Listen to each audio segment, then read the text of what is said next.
Di awal film, kita akan melihat seorang mafia bernama Edak yang sedang membunuh kompetitornya dalam bisnis emas. Sejak saat itu, ia menjadi penguasa bisnis emas. Sementara itu, di tempat lain terdapat anak bernama Giri yang hidup bersama ibunya yang merupakan seorang pembantu bersama juga dengan majikannya, pengacara muda yang cerdas dan tak bisa dikalahkan yang bernama Laksmi. Saat sore menjelang, tiba-tiba Edak datang ke rumah Laksmi. Sebenarnya, ia hendak meminta Laksmi membelanya di pengadilan pada kasus pembunuhan yang ia lakukan. Tapi belum bicara, Laksmi langsung menolaknya karena ia hanya mau membela orang yang benar-benar tak bersalah. Emosi Edak pun memuncak dan ia memasang wajah penuh dendam. Sementara itu, Giri diam-diam terus melihat perseteruan itu. Pagi harinya, ibu, Giri dan Laksmi belanja ke pasar. Tanpa diduga, Edak bersama anak buahnya juga datang ke sana sembari membawa parang. Ia berencana menghabisi Laksmi saat itu juga. Giri yang mengetahui itu langsung berusaha menyelamatkan Laksmi. Tapi sialnya, sayangnya nyawa ibu Giri tak dapat diselamatkan. Beberapa hari kemudian, tetangga Laksmi yang bernama Balan memberitahu bahwa Edak sudah bebas setelah menyogok para polisi. Mendengar itu, Giri merasa sangat tidak terima. Pagi harinya, Giri menemui Edak di pasar. Tanpa pikir panjang, ia pun langsung menyerang si Edak. Sialnya, ia kalah kuat dan hanya berhasil menggores tangan Edak. Setelah itu, Edak mengusirnya dari tempat itu dengan santai. Hari berikutnya, Giri datang ke rumah Edak. Ia menatap Edak dengan sangat tajam sambil menghitung mundur.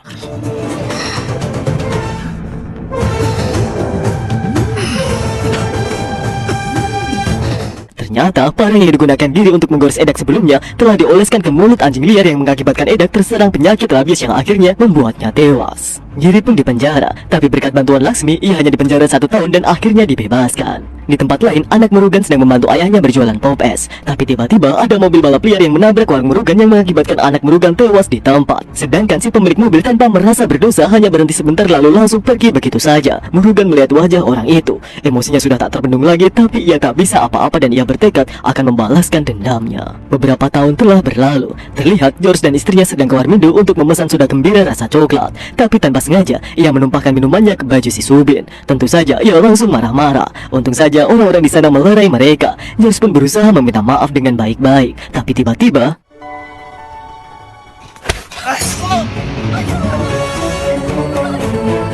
tidak lama kemudian, para polisi berdatangan untuk melakukan olah TKP. Setelah data dirasa cukup, mereka pun kembali ke kantor. Di kantor, salah satu polisi bernama Ika berkata bahwa ia yakin Giri akan memberi pelajaran pada si Subin. Tapi polisi lain yang bernama Anan segera mengingatkan untuk menangkap Giri agar permasalahan ini tidak menjadi semakin besar dan kepolisian saja yang harus menyelesaikannya. Setelah itu, Ika nongkrong di warungnya Murugan bersama Laksmi dan Balan. Mereka berbincang tentang proyek besar yang ada di sana. Dikabarkan bahwa ada gangster bernama Rangan yang berusaha merebut proyek itu. Tapi karena ia di luar negeri, Rangan pun menyerahkan tugas itu pada adiknya yang bernama Sundip. Sementara itu, Subin yang sedang jalan-jalan bersama teman-temannya berhenti di tengah jalan karena ada gajah yang menghalangi jalan. Saat akan mundur, ternyata anak buah Giri yang bernama Ali dan Sugri telah menghalanginya.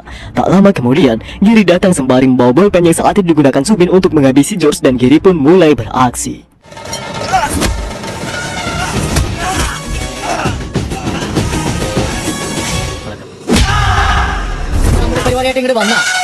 Pagi harinya, para polisi mendatangi proyek properti yang kemarin digosipin oleh Ika dan kawan-kawan. Ternyata, George adalah pengurus proyek itu yang membuat nasib proyek itu tidak jelas setelah kematiannya.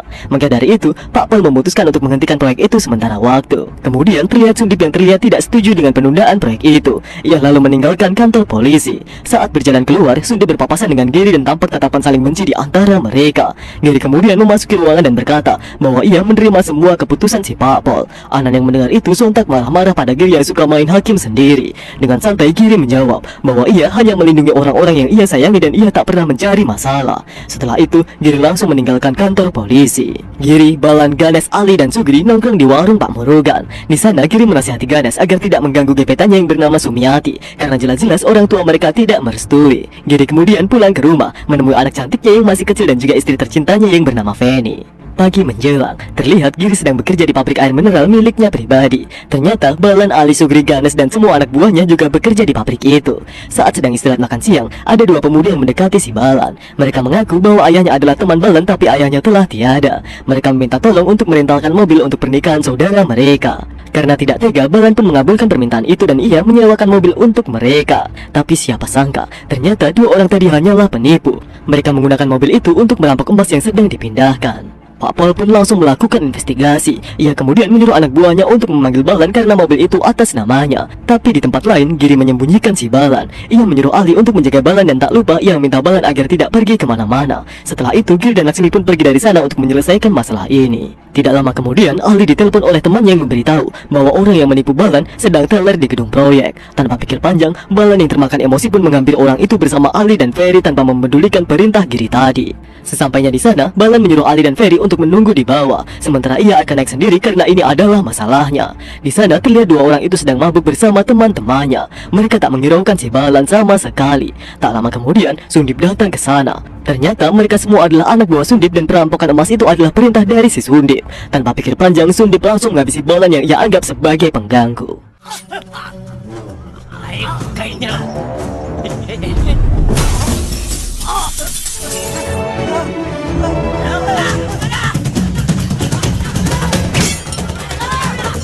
Ali terus berusaha untuk menelpon Giri untuk meminta bantuan. Untung saja dengan cepat Giri sampai di sana dan ia pun mulai beraksi.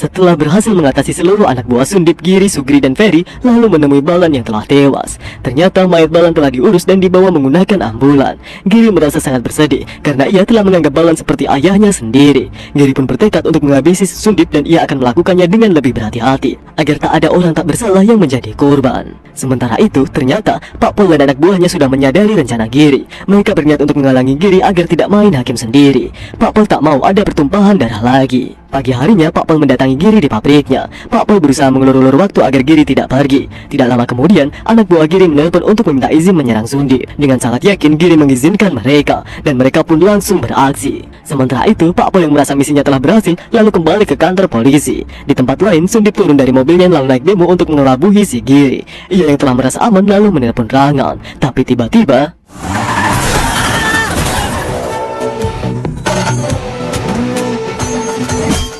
Rangan langsung kembali ke India setelah mendapat kabar tentang kondisi adiknya.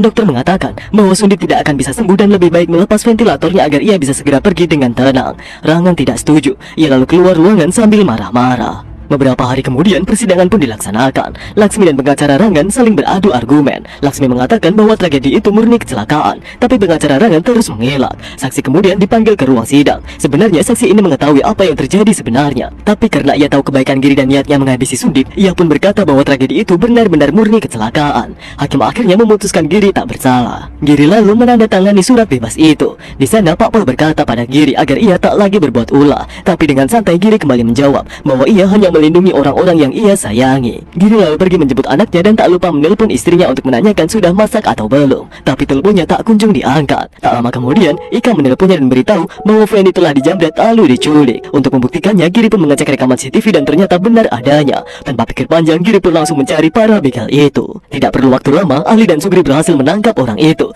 Giri lalu menginterogasinya. Begal itu mengaku bahwa ia disuruh untuk menjamret saja lalu menggiringnya ke tempat sepi. Ia tak tahu apa yang kemudian terjadi pada istri Giri. Ia berkata bahwa yang menyuruhnya adalah si Xiaomi. Tanpa pikir panjang, Giri, Ali, dan Sugri langsung menemui Xiaomi dan langsung mengajar Xiaomi habis-habisan. Giri lalu bertanya di mana Fendi berada. Tiba-tiba Rangan menelpon Xiaomi. Mengetahui itu, Giri mengangkat telepon itu lalu menyuruhnya melepaskan istrinya jika tidak ingin Xiaomi berakhir tragis. Mereka sepakat akan bertemu di pasar. 1 jam kemudian, terlihat sebuah mobil box berhenti di tengah pasar. Asisten Rangan yang bernama Teja membuka bagian belakang mobil dan terlihat Fendi yang hanya ditutup satu helai kain. Saat Fendi turun dari mobil, tiba-tiba Teja langsung menarik kain itu.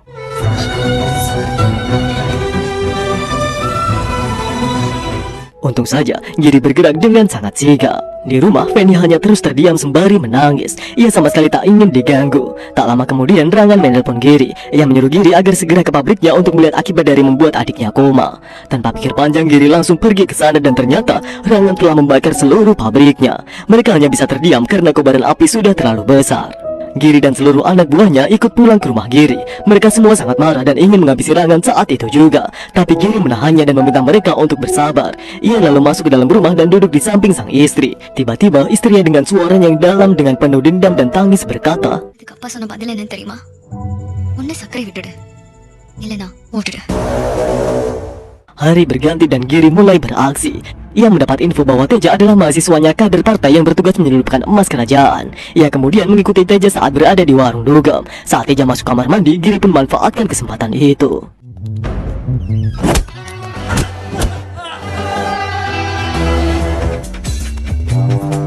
Teja lalu diinterogasi dengan sangat keras. Karena sudah tak tahan lagi, ia pun terpaksa memberitahu semua yang ia tahu. Tak lama kemudian handphone Teja berdering. Ternyata Rangan sedang menunggu kabar Teja tentang pemberian gaton truk penyelundup yang membawa emas batangan senilai 320 miliar rupiah di dalam ambulan. Ganesh pun membalaskan chat itu dengan kata, "Yoi." Giri dan Ganesh mengejar truk itu sementara Ali dan Sugri menunggu di atas jembatan. Saat truk itu melintas, Ali dan Sugri melompat ke atasnya dan berusaha untuk membuka pintu truk. Sialnya, Ali hampir terjatuh. Dengan sigap, Giri keluar dari mobilnya untuk membantu si Ali. Ia pun melompat ke truk itu untuk menyelamatkan Ali dan berhasil membuka pintu lalu mengambil alih ambulan berisi emas itu dengan mudahnya. Sementara itu, Rangan sangat emosi mengetahui hal ini. Ia kemudian menyuruh anak buahnya untuk melakukan operasi di perbatasan kota. Hari berganti, akhirnya Giri melepaskan Teja di desa terpencil. Tapi sebelum itu, tak lupa ia sedikit menggores tangan si Teja. Teja kebingungan kenapa ia dilepaskan. Sementara itu, Anand si polisi sedang membantu Rangan untuk melakukan operasi. Di tengah kebingungannya karena ambulan Giri tak kunjung melewati jalan itu, di belakangnya lewat sebuah bus yang ia biarkan saja. Ternyata bis yang lewat tadi adalah bis yang digunakan Giri untuk menyembunyikan emas-emasnya. Di tempat lain di pabriknya Giri, bis yang baru saja datang langsung dikubur lalu disemen. Tak lama kemudian Anand ke sana untuk menanyakan di mana Giri menyimpan bis yang tadi lewat perbatasan. Dengan santai Giri berkata bahwa bis itu ada di bawah mereka. Ia menyuruh Anand mengambilnya sendiri jika ia mau dan tak lupa ia berpesan agar Anand tidak mengusik dirinya. Saat malam menjelang, Giri memberikan sebagian emas itu pada bos emas yang beberapa hari lalu dibegal oleh anak buah Sundip. Sebagian emas ia jadikan giveaway untuk orang-orang yang miskin. Sisanya ia serahkan pada si Pak Pol. Giri berpesan pada Pak Pol, jangan sampai Rangan mengetahui tentang hal ini. Sementara itu, Rangan terlihat sedang menjenguk Teja yang sedang berada di rumah sakit. Ternyata Teja mengidap rabies dan dipastikan nyawanya tidak akan lama lagi setelah tangannya tergores pisau Giri yang sebelumnya telah diolesi liur anjing liar. Beberapa hari kemudian, Teja pun akhirnya dinyatakan tewas. Sore menjelang, tiba-tiba Ganesh bersama Sumiati menemui si Giri. Mereka berencana untuk kawin lari keluar kota, tapi sayangnya ada seorang gangster bernama Paul yang terus-menerus mengejar mereka karena ia mencintai si Sumiati. Giri yang merasa kasihan pada Ganesh lalu memberikan kunci mobilnya agar mereka bisa segera kabur. Tanpa pikir panjang, Ganesh langsung pergi bersama dengan Sumiati dengan mobilnya Giri. Ternyata Paul dan anak buahnya telah sampai di sana dan mereka pun langsung beraksi.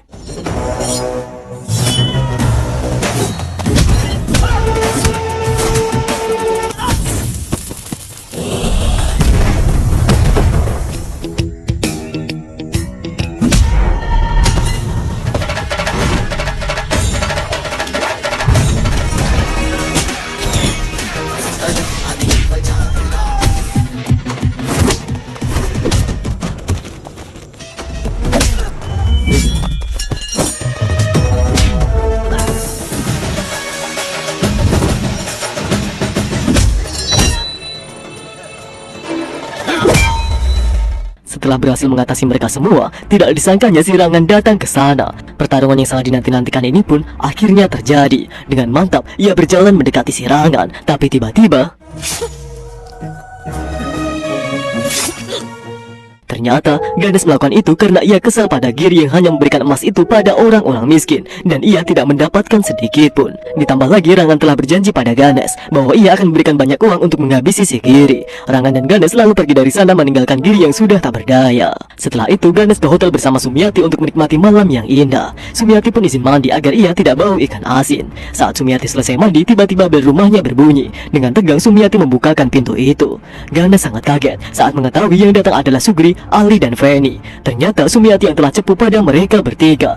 Memang Ganesh adalah calon suaminya yang ia sayangi. Tapi itu dulu, perasaannya seketika berubah setelah ia melihat dengan mata kepalanya sendiri bagaimana calon suaminya itu menusuk Giri dengan sangat-sangat kejam. Bersamaan dengan derasnya air mata dan kekecewaan yang sangat besar, Sumiati melemparkan kalung emas pemberian si Ganesh. Sugri dan Ali dengan berat hati lalu menusuk sahabat baiknya itu berkali-kali hingga akhirnya Ganesh tewas. Pagi harinya, Rangan dipaksa partner bisnisnya untuk segera membayar emas selundupan yang hilang. Di tengah perbincangan itu, tiba-tiba mereka mendapat kabar bahwa Giri masih hidup dan ingin menemui Rangan untuk mengembalikan semua emasnya agar permasalahan mereka segera bisa selesai. Pengacaranya menasihati Rangan agar ia menuruti perkataan Giri karena ia sangat butuh emas itu dan pastinya Giri tak mungkin bisa menghabisinya dengan kondisinya saat ini. Pertemuan antara mereka berdua pun akhirnya berlangsung di warungnya si Murugan. Tak lama kemudian Giri datang menggunakan tongkat mendekati si Rangan. Ia berkata bahwa ia sudah lelah dengan semua ini. Ia ingin hidup damai. Giri kemudian memesankan minum untuk Rangan. Tak perlu menunggu lama, Murugan dengan sekatan datang membawakan soda gembira rasa coklatnya. Tapi tiba-tiba